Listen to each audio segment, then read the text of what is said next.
God's Not Dead was one of the top faith-based movies back in 2014. The film follows a Christian college student whose faith is challenged by a philosophy professor who declares God pre-scientific fiction. Well, before the movie came the book, and its author is with us this morning. We welcome Dr.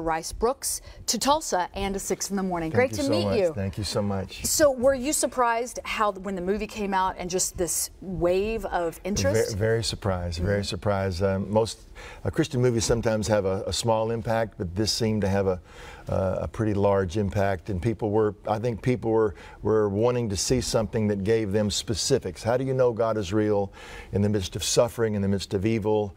Is there science that points to God or away from God? And so it was, I think it struck a chord in many different levels. You travel the world speaking, and you're going to be in Owasso tonight. Tell us what that program's going to look like. Well, it's a multimedia presentation where I walk through what is the evidence for God. Do you see God in nature? Do you see Him? Where's God in the midst of suffering?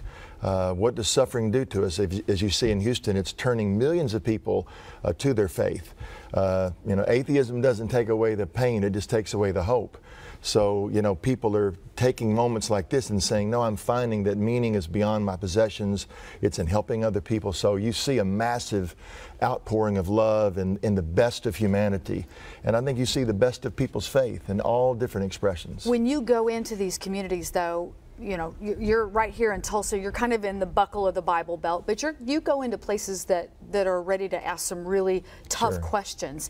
And you go in prepared. I mean, you bring in the evidence, the scientific evidence, and your background's theology, but you have those professionals. I have the physicists that come with me, but yeah, you know, many times, like I'll be in Iceland in a few weeks, and the report said that no one under 25 believes in the Creator, so we'll answer some specific questions, and we'll be asked that is, where do you see God in physics? Where do you see Him in the creation of the world and in DNA, and give that evidence? But it always comes back ultimately to evil and suffering, and why is there pain? Why is there suffering?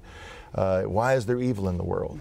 I don't think the existence of evil points to the absence of God in the world. It's many times the absence of Him from our own lives. People want to have evil not happen to them, but what about coming through you? So the gospel, really, the hope of the world is the gospel, because it deals with injustice at its source. When you had that oil spill in the Gulf many years ago, and there was you know, oil bilging out 200,000 gallons for 89 days, you had to stop it at its source. And that's the hope of the gospel. It goes to the center of that and stops evil from here. And then you see the best come out, which is what I believe faith brings out. Folks are going to have a chance to hear Dr. Brooks tonight at Rejoice High School Auditorium up in Owasso at 7 p.m. We're going to post all the details on our website at newson6.com. And some other exciting news: if you saw God's Not Dead 1, God's Not Dead 2, there's a God's Not Dead 3. There is a God's Not Dead next year coming out. In the spring of 2018. Great to meet you. Thank you so much. Thank you for your time, and thank you for what